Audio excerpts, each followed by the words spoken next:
Quiet, please. Play. I think the grass quite suits her game.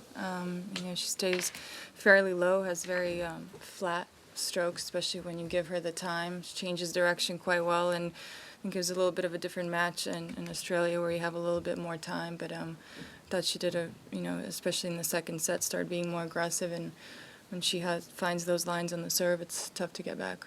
Looking back at last year's match, it was a tough three-setter, a very physical match. I didn't come through, and of course you always think back and think what could have happened if I did manage to win a few of those points and how far it could have gone. So obviously, being back in the situation of a fourth round, I try to put all my effort to get further, but as we all know, it only gets tougher here.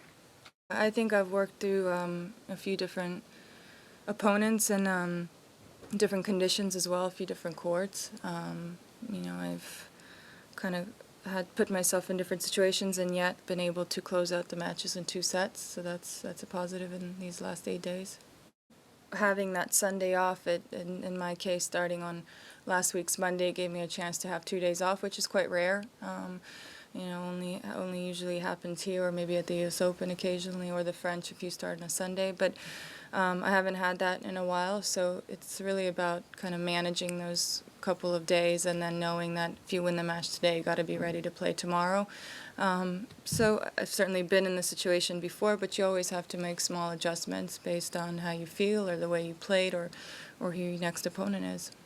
I think it's been a tremendous effort from her to get to the stage of the tournament.